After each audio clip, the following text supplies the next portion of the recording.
Me llamo Elena, tengo 58 años, y lo que voy a contarte hoy es la advertencia más aterradora que he recibido en mi vida. Una advertencia que me dieron hace 4 años mientras estaba muerta, acostada en un ataúd en una funeraria. Una advertencia que no entendí durante 3 años. Una advertencia que se cumplió exactamente como me dijeron. Y una advertencia que todavía me persigue porque yo estoy en la lista. Yo soy una de las que quedan. Y no sé cuánto tiempo me queda. Estoy sentada aquí, en esta silla, porque perdí todo.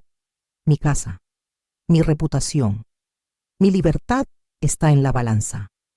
Todo porque finalmente confesé lo que hice hace 20 años. Lo que me convirtió en cómplice de criminales. Lo que causó la muerte de 7 niños inocentes. Lo que me persiguió durante 2 décadas hasta que morí y me mostraron la verdad. Pero esto no es solo mi historia. Es una advertencia para ti también. Porque si estás escuchando esto, si algo te trajo aquí, es porque tú también tienes algo. Algo que no has confesado. Algo que no has enfrentado. Algo que piensas que puedes esconder para siempre. Y mi historia es para decirte, no puedes. El juicio viene, para todos. Y cuando viene, ya no hay tiempo para arrepentirse. Volví del ataúd repitiendo una frase. Una frase que sonaba a locura. Una frase que los doctores pensaron era daño cerebral. Una frase que yo misma no entendía.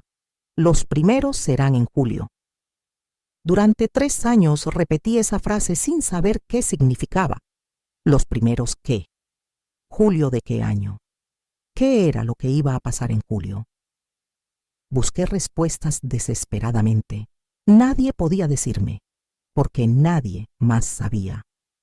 Solo yo había estado ahí. Solo a mí me habían mostrado la lista. Y entonces llegó julio de 2024 y empezaron a morir. 1 por 1.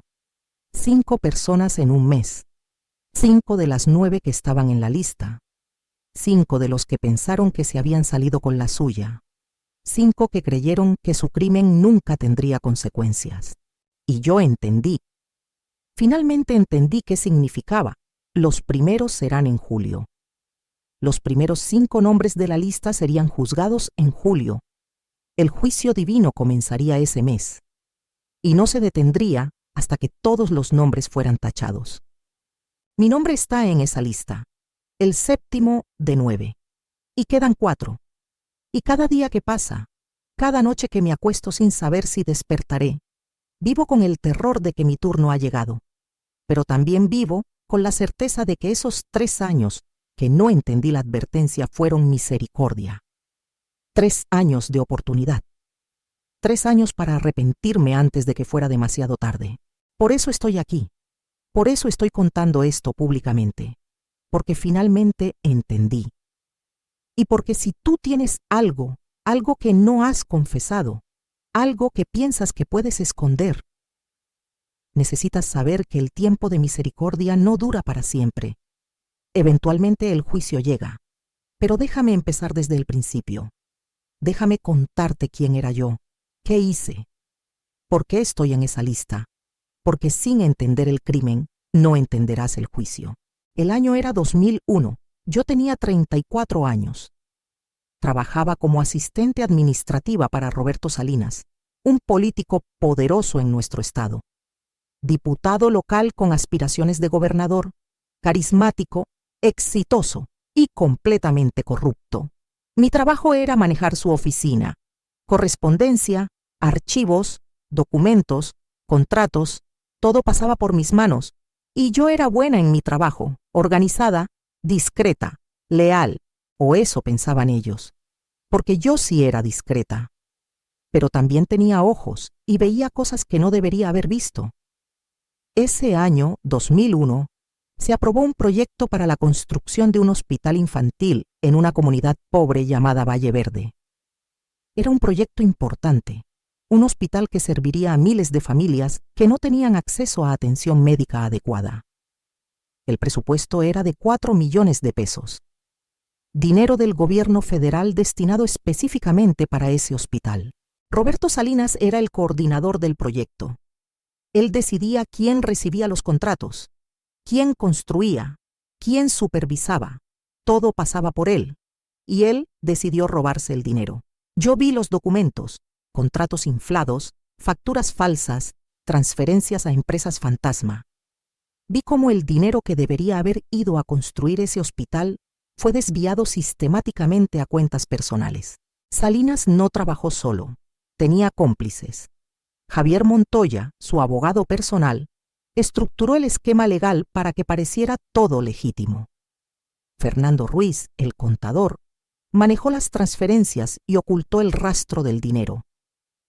Miguel Ángeles, el empresario de construcción, aceptó el contrato sabiendo que nunca terminaría la obra, pero cobraría como si lo hubiera hecho. Y había otros 5 involucrados de diferentes formas: facilitadores, intermediarios, sobornadores. Entre todos se repartieron 4 millones de pesos que debieron construir un hospital para niños pobres. El hospital en Valle Verde abrió parcialmente con fondos insuficientes. No tenía equipo médico adecuado. No tenía suficiente personal. No tenía medicamentos básicos. Y después de 18 meses de operar a medias, cerró completamente.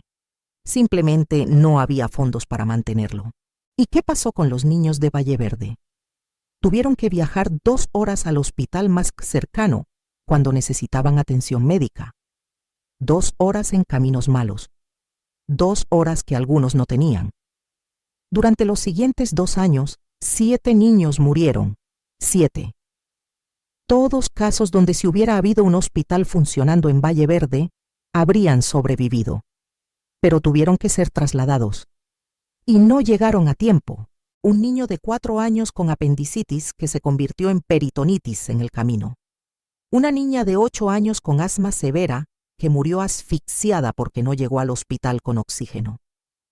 Un bebé de 18 meses con deshidratación por diarrea que perdió demasiados fluidos antes de llegar. Y así, 7 vidas, 7 niños que debieron vivir. Y yo sabía exactamente por qué ese hospital no funcionaba. Yo había visto los documentos. Yo sabía dónde estaba el dinero. En 2003, 2 años después del desvío, alguien denunció irregularidades. Una investigación comenzó. Auditores revisaron los registros, encontraron inconsistencias, citaron testigos y me citaron a mí, porque como asistente administrativa de Salinas, yo tenía acceso a todos los documentos. Si alguien podía confirmar el desvío de fondos, era yo. La audiencia en corte estaba programada para el 15 de julio de 2003. Yo iba a testificar bajo juramento sobre lo que había visto, y yo tenía evidencia. Tenía copias de documentos que había guardado. Tenía todo lo necesario para hundir a Salinas y sus cómplices. Pero la noche del 14 de julio, alguien tocó mi puerta. Era Javier Montoya, el abogado de Salinas. Llegó solo, sin amenazas, sin violencia, solo con una maleta. «Elena», me dijo con una sonrisa amable, «sé que mañana vas a testificar y sé que tienes documentos, pero quiero proponerte algo». Abrió la maleta. Dentro había fajos de billetes, mucho dinero. Más dinero del que yo había visto junto en mi vida. 50,000 pesos en efectivo, dijo. Son tuyos si mañana en corte dices que nunca viste nada sospechoso, que revisaste los documentos y todo parecía estar en orden, que no tienes evidencia de ningún desvío de fondos. Estás pidiéndome que mienta bajo juramento, dije. Te estoy pidiendo que seas práctica, respondió. Mira, Elena, tú y yo sabemos cómo funciona el mundo. Salinas es poderoso, tiene conexiones. Si testificas en su contra, él va a salir de todas formas por algún tecnicismo legal. Y tú vas a perder tu trabajo. Vas a ser marcada como traidora. Nadie va a querer contratarte. Vas a quedar sin nada. Pero si eres inteligente, si entiendes que a veces es mejor quedarse callada, bueno, entonces ese dinero es tuyo. Y seguirás teniendo trabajo. Y nadie te va a molestar. Yo necesitaba ese dinero. Estaba pasando por dificultades económicas. Tenía deudas. Mis 2 hijos estaban en edad de entrar a la universidad y yo no tenía cómo pagarla. Mi esposo ganaba poco. Estábamos al borde de perder nuestra casa, y ahí estaban 50,000 pesos, en efectivo, solo por decir que no vi nada. Los niños que murieron, empecé a decir. Los niños murieron por muchas razones, interrumpió Montoya. Mala suerte, sistema de salud deficiente, pobreza. No fue culpa de nadie específicamente, y tu testimonio no los va a revivir. Lo único que vas a lograr es arruinar vidas, las de Salinas, las de los demás involucrados y la tuya propia. ¿Qué dices, Elena? ¿Eres práctica o eres idealista? Tomé el dinero. Tomé los 50,000 pesos. Y a la mañana siguiente entré a esa corte, levanté mi mano derecha, juré decir la verdad y mentí. Mentí bajo juramento. Les dije al juez, al fiscal, a todos, que había revisado cuidadosamente todos los documentos y que no había encontrado evidencia de ningún desvío de fondos, que todo parecía estar en orden, que Salinas y su equipo habían manejado el proyecto apropiadamente. Los documentos que había guardado, las copias que había hecho, las destruí. Todas. No dejé rastro. El caso fue desestimado por falta de evidencia. Roberto Salinas quedó libre. Javier Montoya quedó libre. Fernando Ruiz quedó libre. Miguel Ángeles quedó libre. Todos quedaron libres. Y se quedaron con los 4 millones de pesos. Y yo me quedé con mis 50,000 pesos. Dinero manchado de sangre. Sangre de 7 niños. Pero yo me convencí de que no era mi culpa. Yo no había desviado los fondos. Yo no había construido mal el hospital. Yo solo me había quedado callada. Solo había protegido mi futuro y el de mi familia. Usé ese dinero para pagar nuestras deudas más urgentes. Después usé mis ahorros y un préstamo para completar el enganche de una casa. Una casa linda en un barrio decente. Mandé a mis hijos a la universidad. Vivimos cómodamente, pero la culpa nunca se fue. Nunca. Cada noche cuando cerraba los ojos, veía las caras de esos 7 niños en las noticias. Las madres llorando, los funerales. Y sabía que yo había tenido el poder de evitarlo. Y había elegido el dinero. Durante 20 años viví con ese secreto. 20 años fingiendo que era una persona normal, decente, cuando en realidad era cómplice de criminales. 20 años sin confesar, ni siquiera a mi esposo. Nadie sabía lo que había hecho, hasta que morí, y me enfrenté con la verdad. Era el 8 de marzo de 2021. Yo tenía 54 años, me fui a dormir como cualquier noche. Besé a mi esposo, cerré los ojos, y nunca volví a despertar. Bueno, no de la forma que se supone que despertara. Mi hija mayor, Sofía, vino a visitarnos temprano la mañana siguiente. Entró a nuestra habitación para saludarnos y me encontró fría, inmóvil, sin respiración. «¡Mamá, mamá!», gritó sacudiéndome. «Nada». Mi esposo despertó aterrado. Llamaron al 911. Los paramédicos llegaron en 12 minutos. Me encontraron sin pulso, sin respiración. Comenzaron RCP inmediato. Inyectaron drogas. Usaron el desfibrilador. Nada. Mi corazón no respondía. Después de 30 minutos de intentos, el paramédico jefe tomó la decisión. Hora de muerte, 7:42 AM, lo siento. Me declararon muerta, en mi propia cama. Paro cardíaco fulminante, dijeron. Sin señales previas, sin advertencias. Simplemente mi corazón se detuvo mientras dormía. Me llevaron a la funeraria. Me prepararon, me maquillaron. Me pusieron un vestido morado que mi hija escogió. Me colocaron en un ataúd de caoba con interior de seda blanca y programaron el velorio para el día siguiente, 9 de marzo. El velorio empezó a las 4 de la tarde. Ataúd abierto. Mi familia alrededor. Amigos, vecinos, compañeros de trabajo. Más de 100 personas vinieron durante las horas siguientes, todos llorando, todos diciendo lo buena persona que era, lo dedicada madre, lo querida amiga. Si hubieran sabido la verdad, si hubieran sabido lo que realmente era. El velorio estaba programado para terminar a las 9 de la noche. Después cerrarían el ataúd y me llevarían al cementerio para el entierro temprano la mañana siguiente. A las 8:45 p.m., la funeraria anunció: última oportunidad para despedirse. Cerraremos el ataúd en 15 minutos. Mi familia se acercó. Mi esposo, mis hijos, mis hermanos, llorando, tocando mi rostro frío, diciendo adiós. Y entonces, a las 8:53 p.m., algo imposible pasó. Abrí los ojos. No lentamente, no gradualmente. Los abrí de golpe, como si despertara de una pesadilla. Y me senté. Me senté en el ataúd como si estuviera despertando de la siesta, y comencé a hablar. Pero no hablaba con coherencia. No preguntaba dónde estaba. No reaccionaba a los gritos de terror a mi alrededor. Solo repetía una frase, una y otra vez, como un disco rayado. Los primeros serán en julio, los primeros serán en julio, los primeros serán en julio. La funeraria explotó en caos. Gritos, llanto, personas corriendo hacia la salida pensando que era algo sobrenatural, algo demoníaco. Mi esposo gritando mi nombre, mis hijos en shock absoluto, el personal de la funeraria llamando a una ambulancia, y yo seguía. Los primeros serán en julio, los primeros serán en julio. Me llevaron al hospital en ambulancia. Los doctores no podían creerlo.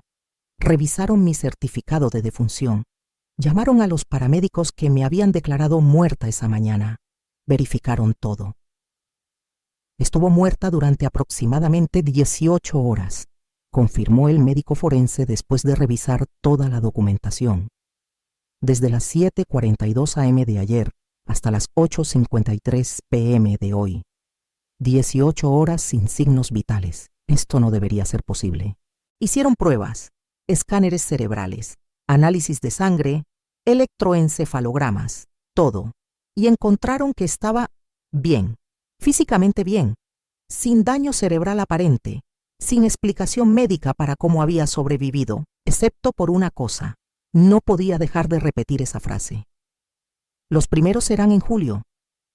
Durante las primeras 48 horas, eso fue todo lo que dije. No importaba que me preguntaran, no importaba quién me hablara. La respuesta era siempre la misma. Los primeros serán en julio. Los psiquiatras vinieron, los neurólogos, todos con teorías. Trauma posmuerte, daño cerebral menor, psicosis post-resurrección, trastorno del lenguaje. Pero yo sabía la verdad. Sabía que no era trauma ni daño. Sabía que era un mensaje que me habían dado durante esas 18 horas que estuve muerta. Un mensaje que tenía que entregar aunque no lo entendiera. Porque durante esas 18 horas yo no estaba inconsciente. No estaba en la nada. Estaba en otro lugar. Un lugar donde me mostraron algo que cambió todo. Cuando mi corazón se detuvo esa noche mientras dormía, cuando técnicamente dejé de existir en este mundo, fui trasladada. No caminé, no volé. Simplemente dejé de estar en mi cuerpo y estaba en otro lugar completamente diferente. Era un lugar sin color, sin luz brillante como muchos describen, sin oscuridad tampoco.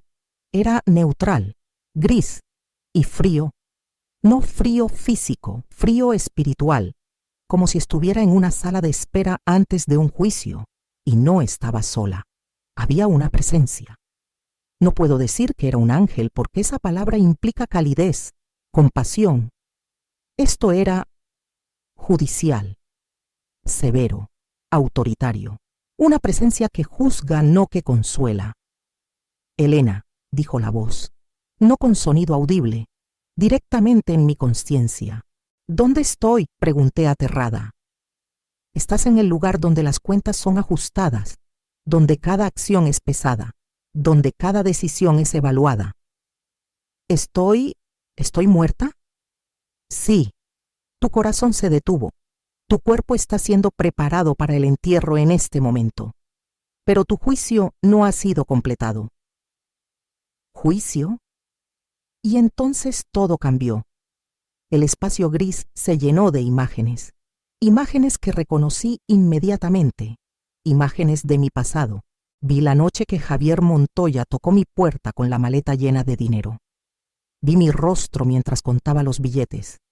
Vi mi decisión de aceptar. Vi la corte al día siguiente. Vi mi mano levantada jurando decir la verdad. Vi mi boca pronunciando mentiras.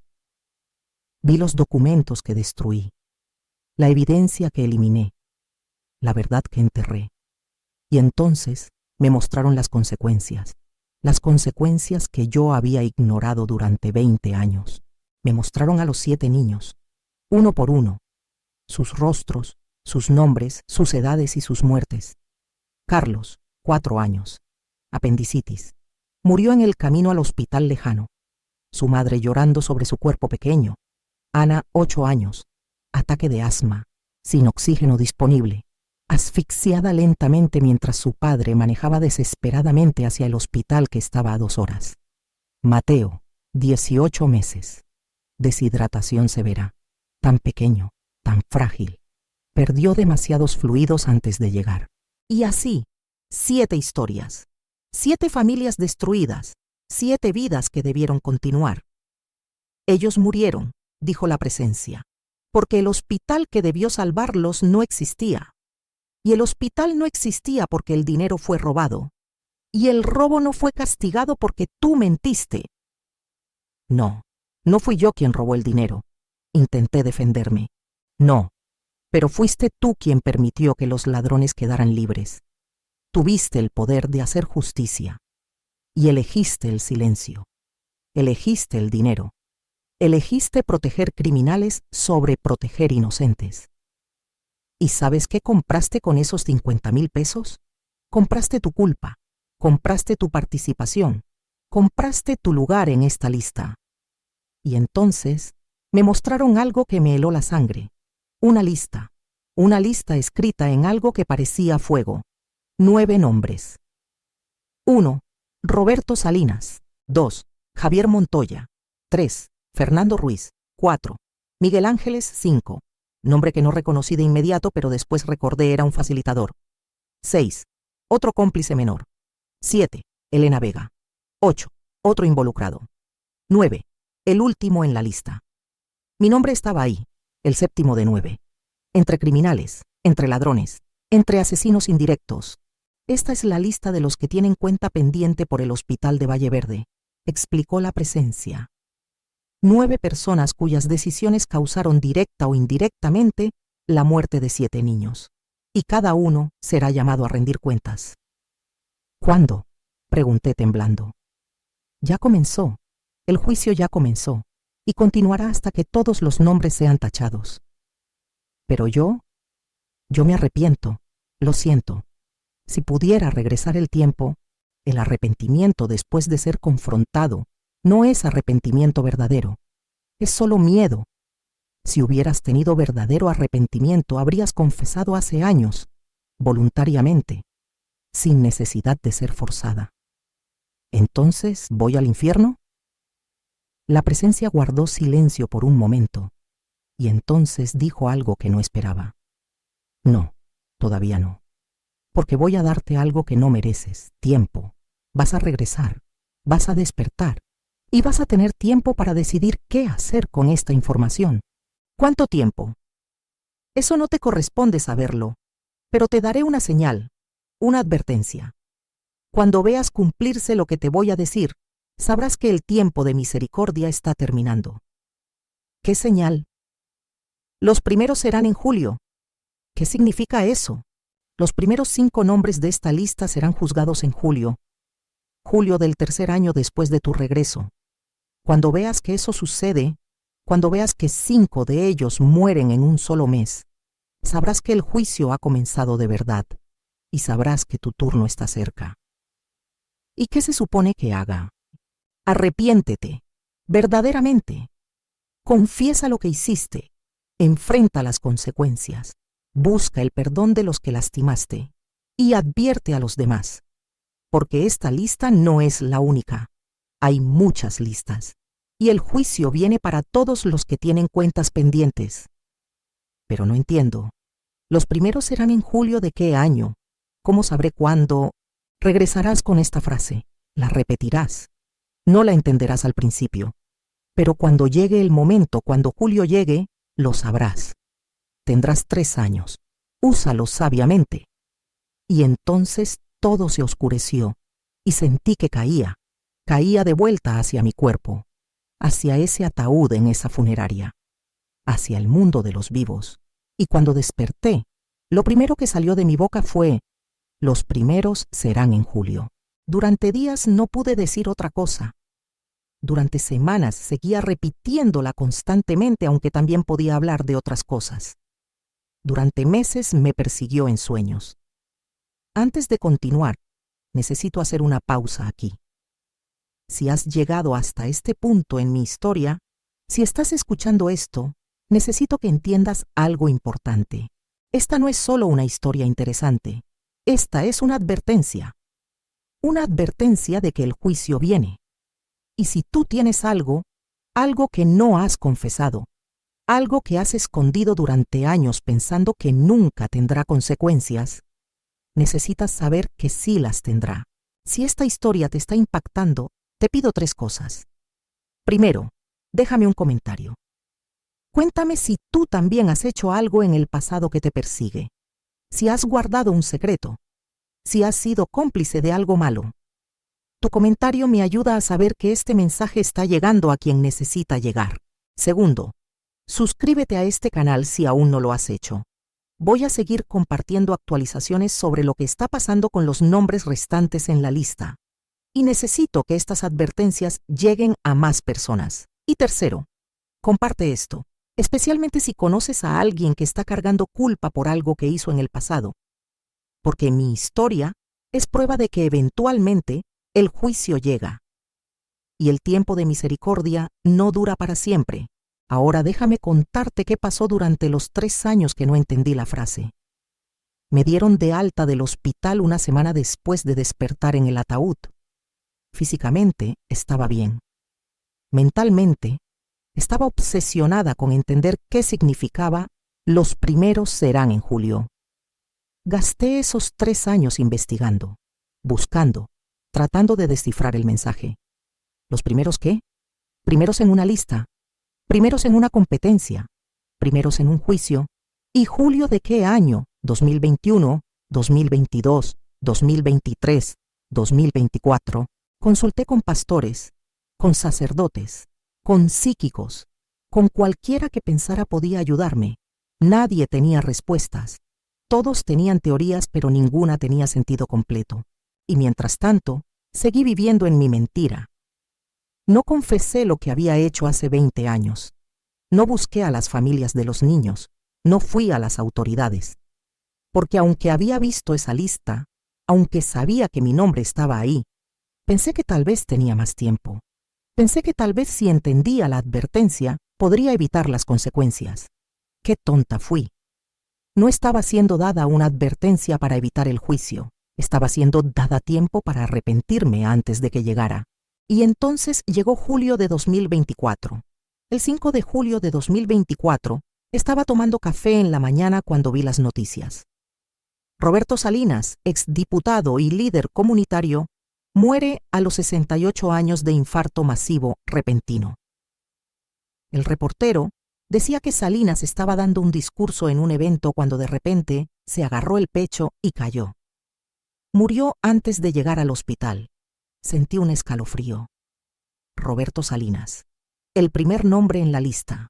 Es coincidencia, me dije. La gente muere de infartos todo el tiempo. Una semana después, el 12 de julio, otra noticia. Abogado prominente Javier Montoya muere en accidente de tránsito inexplicable. El carro de Montoya, manejando en una carretera recta y despejada, simplemente se salió del camino y golpeó un árbol a alta velocidad. Los investigadores no encontraron explicación. No había evidencia de que intentara frenar o corregir. El carro simplemente se salió. Javier Montoya. El segundo nombre en la lista. Mi corazón comenzó a latir más rápido. No, no puede ser. Es coincidencia. El 18 de julio, otra noticia que me llegó por redes sociales. Contador Fernando Ruiz pierde batalla contra cáncer fulminante. El artículo explicaba que Ruiz había sido diagnosticado con cáncer de páncreas solo 3 semanas antes. Los doctores dijeron que normalmente ese tipo de cáncer tarda meses en desarrollarse a etapa terminal, pero en Ruiz había progresado con velocidad imposible. Murió en 21 días. Fernando Ruiz. El tercer nombre en la lista. Ya no podía negarlo, pero todavía esperaba estar equivocada. Esperaba que fuera paranoia.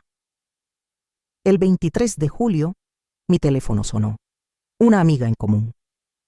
Elena, ¿ya te enteraste de Miguel Ángeles? ¿Qué pasó con él? Se suicidó. Se tiró del techo de un edificio de 10 pisos. Nadie entiende por qué. Tenía dinero, familia, salud. Todo parecía estar bien. Y de repente, solo se tiró. Miguel Ángeles. El cuarto nombre. Los primeros serán en julio. 4 nombres en 18 días. Y todavía quedaban días en julio. El 29 de julio, casi al final del mes, recibí otra noticia. Uno de los cómplices menores, alguien que había facilitado el esquema hace años, había muerto ahogado en su propia piscina. Su familia lo encontró flotando boca abajo. Los forenses dijeron que parecía haber tenido un ataque cardíaco mientras nadaba solo. 5 nombres. 5 de los 9 en la lista. Todos muertos en un solo mes. En julio de 2024. Exactamente 3 años después de que desperté con la advertencia. Los primeros serán en julio. Era juicio divino. Y estaba sucediendo exactamente como me dijeron. Y yo estaba en la lista. El 7º nombre. Y quedaban 4. Yo y 3 más. El terror que sentí ese último día de julio es indescriptible. Me di cuenta de que los 3 años no fueron para que encontrara una manera de escapar. Fueron para que me arrepintiera, para que confesara, para que hiciera las paces con lo que había hecho antes de que fuera mi turno. Y yo había desperdiciado esos 3 años buscando significados en lugar de buscar redención. Esa noche, el 31 de julio de 2024, no dormí. Me quedé despierta pensando en los 7 niños, en las familias que nunca supieron la verdad, en los criminales que murieron sin enfrentar justicia humana, y en mí, en mi nombre en esa lista, en lo que me esperaba, y tomé una decisión. Si me quedaba tiempo, lo usaría diferente. Ya no buscaría escapar el juicio, buscaría el verdadero arrepentimiento. A la mañana siguiente, el 1 de agosto de 2024, hice 3 cosas. Primero, le confesé todo a mi esposo. Le conté lo que había hecho hace 20 años. El soborno, el perjurio, los niños, todo. Lloré como nunca había llorado. Y él me miró con una mezcla de shock, decepción y también amor. Elena, dijo finalmente, tienes que hacer esto bien. Tienes que confesar públicamente. Segundo, fui a un abogado. Le conté todo. Le dije que quería confesar mi perjurio de hace 20 años. Él me advirtió. Señora, el estatuto de limitaciones probablemente ya expiró. Es poco probable que enfrente cargos criminales, pero su reputación será destruida. ¿Está segura? Estoy segura. Tercero, fui a las autoridades. Hice una declaración formal. Confesé que había mentido bajo juramento en 2003. Confesé que había aceptado soborno. Confesé que había destruido evidencia. Todo. El caso de Valle Verde fue reabierto. Investigadores comenzaron a revisar todo. Los 5 criminales principales ya estaban muertos, pero la verdad podía finalmente salir a la luz. Y más importante, busqué a las familias de los 7 niños. Una por una.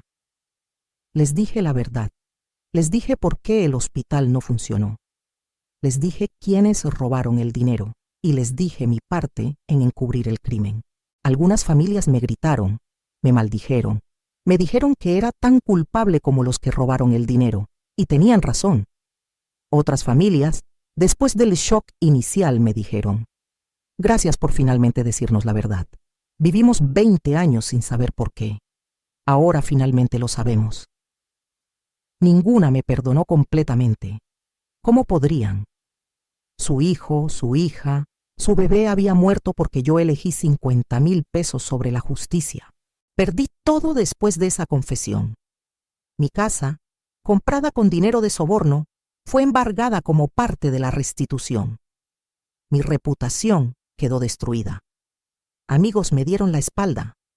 Mis propios hijos lucharon por procesar que su madre era cómplice de criminales. Enfrento cargos criminales reducidos. Probablemente pasaré tiempo en prisión. No mucho porque el caso es viejo y los principales criminales ya están muertos. Pero algo. Y vivo cada día sin saber si es el último, porque mi nombre todavía está en esa lista. El 7º de 9. 5 ya fueron juzgados. Quedan 4. No sé cuándo será mi turno. No sé cómo será. No sé si será este año, el próximo, o si tendré más tiempo. Pero lo que sí sé es que usé el tiempo que me quedaba para hacer lo correcto, finalmente. ¿Y sabes qué? Tengo paz. Por primera vez en 23 años, desde que acepté ese soborno, tengo paz. Porque aunque enfrento consecuencias terribles, aunque perdí todo, aunque mi vida como la conocía está destruida, mi conciencia está limpia, confesé. Busqué perdón. Hice lo que debía haber hecho hace décadas. Y si mi turno llega mañana, si mi nombre es el próximo en ser tachado, enfrentaré ese juicio con la cabeza en alto, porque usé el tiempo de misericordia para arrepentirme de verdad. Ahora déjame darte el mensaje final. El mensaje urgente que necesitas escuchar. Si estás escuchando esto y tienes algo que hiciste hace años, algo que nadie sabe, algo que piensas que puedes llevar a la tumba sin consecuencias, estás equivocado. Yo pensé lo mismo. Pensé que después de 20 años había escapado. Pensé que mi secreto estaba seguro. Y entonces morí y vi la lista. Hay listas. Para todos. Para cada crimen no confesado. Para cada injusticia no corregida. Para cada víctima no compensada. Y eventualmente, esas listas son procesadas. Tal vez no en esta vida. Tal vez sí. Pero en algún momento enfrentarás lo que hiciste. Y si Dios te está dando tiempo ahora, si estás vivo, si estás escuchando esto, es porque todavía hay oportunidad. Oportunidad de hacer lo que yo no hice durante 20 años. Oportunidad de confesar voluntariamente, de arrepentirte verdaderamente, de buscar perdón antes de que el juicio llegue. No esperes a morir. No esperes a que te den una advertencia críptica que no entenderás. No esperes a ver nombres de la lista comenzar a morir. Actúa ahora. Y si no tienes nada que confesar, si tu conciencia está limpia, entonces este mensaje es para que entiendas cómo funciona la justicia divina. Los criminales que piensan que escaparon no escaparon, solo tienen su juicio pospuesto, pero llega, siempre llega. Ahora, 3 peticiones finales. Primero, déjame un comentario. Especialmente si esta historia te hizo reflexionar sobre algo en tu propio pasado. Si tienes algo que necesitas confesar, si has sido cómplice de algo malo. Tu comentario me ayuda a saber que esta advertencia está llegando a las personas correctas. Segundo, suscríbete a este canal. Voy a seguir compartiendo actualizaciones, porque todavía quedan 4 nombres en la lista, incluyendo el mío. Y cuando los siguientes juicios ocurran, necesito que la gente lo sepa. Necesito que entiendan que el juicio divino es real. Y tercero, comparte esto. Compártelo con alguien que sabes está cargando un secreto oscuro. Alguien que fue cómplice de algo hace años. Alguien que piensa que escapó. Porque mi historia es prueba de que nadie escapa. Solo están en lista de espera. Y si tú que me escuchas eres esa persona, si sabes que tienes algo que no has confesado, escucha este último mensaje con todo tu corazón. Confiesa, hoy, ahora. No esperes a tener una experiencia cercana a la muerte. No esperes a ver una lista con tu nombre. No esperes a que el juicio comience. Hazlo voluntariamente. Hazlo antes de ser forzado, porque el arrepentimiento verdadero es el que viene antes de la confrontación no después. Yo desperdicié 3 años. No desperdicies el tiempo que te queda. Yo soy Elena. Tengo 58 años. Volví del ataúd repitiendo: los primeros serán en julio. Tardé 3 años en entender qué significaba que 5 de los 9 criminales en mi lista serían juzgados en julio de 2024. Y fueron juzgados exactamente como me dijeron. Y yo soy el 7º nombre, y estoy esperando mi turno. Pero usé el tiempo que me quedó para hacer lo correcto, para confesar, para buscar perdón, para advertir a otros. ¿Y tú? ¿Qué vas a hacer con tu tiempo? Porque el juicio viene, para todos. Y el tiempo de misericordia no dura para siempre. Que Dios te dé el valor de confesar, que te dé tiempo para arrepentirte y que te dé paz cuando enfrentes las consecuencias de lo que hiciste, porque las consecuencias vienen, de una forma u otra, en esta vida o en la siguiente, pero vienen. Y es mejor enfrentarlas con arrepentimiento verdadero que con negación hasta el final. Amén.